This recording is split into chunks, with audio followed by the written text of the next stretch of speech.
The exaggerated esteem in which my life work is held makes me very ill at ease. I feel compelled to think of myself as an involuntary swindler. These are the words of one of the greatest minds in the history of mankind. Can you guess who it is? It's Albert Einstein. Can you believe it? That someone like Einstein thought that his work didn't deserve much heavy recognition? I mean, what? He's the one who created the famous theory of relativity, for God's sake. But it isn't that shocking when one considers how common this pit in the stomach emotion is. This particular syndrome isn't a psychological disorder. It is just the feeling of being a fraud, or as the name suggests, an imposter under certain circumstances. People suffering from this syndrome often go through nervousness, wretchedness, self uncertainty, dread of disappointment, and lack of confidence. They often thank luck and karma for their success rather than thanking their talent and hard work. They neither feel worthy of the accomplishments nor they are able to shake the horrible feelings. Let's discuss about the causes of this syndrome. There is a list. To name a few: peer pressure, abusive or alcoholic parents, and the most common, criticism. As many, I too believe that the worst kind of abuse is the verbal one, and criticism may be one of those triggers that bring you down. Even under the shower of genuine appreciation from others, these people might go through the following thought process. Are they being serious? No, maybe not. But wait, what if they are?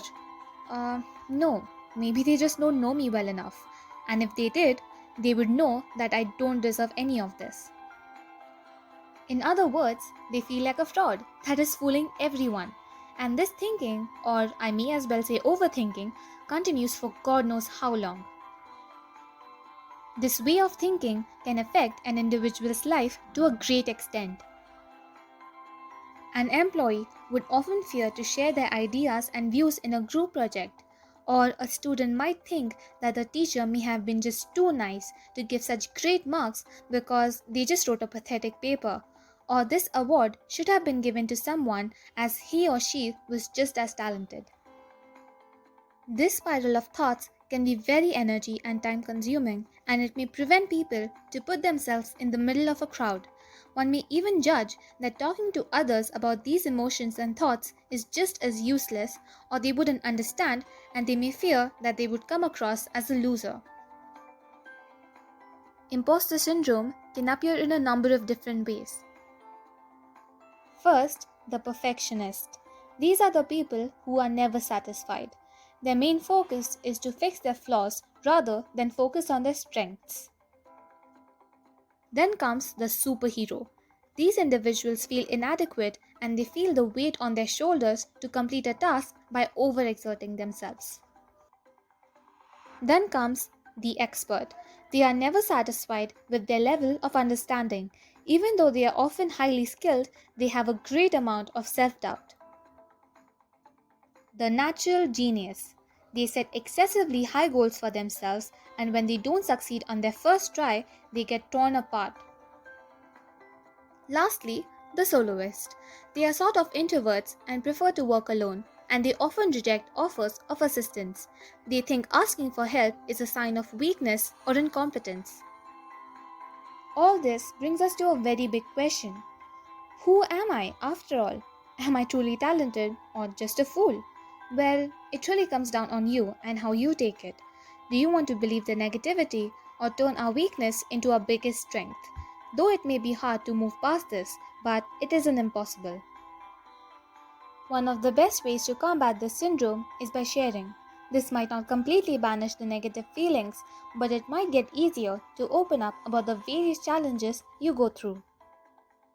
This in turn may help others too, and with increase in the awareness, it may make a huge change in the population. Being aware of this phenomena in itself serves as a booster towards building up confidence which you never knew you had. In the end, you should be able to clear your thoughts. You are talented, you are smart, and you are confident. Don't let the imposter in you prevent you from being a better version of yourself. That is it for this week's video. We hope you liked it, and if you did, Then don't forget to like and subscribe to our channel. We post super interesting biology related videos every Tuesday. Have you ever felt like an imposter at any point in your life? Let us know in the comment section down below. We would love to hear from you.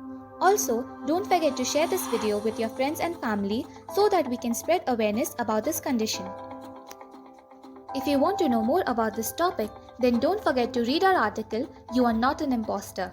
The link is put up in the description down below. This is BioTime signing out. Hope you all have a peaceful and a happy week ahead.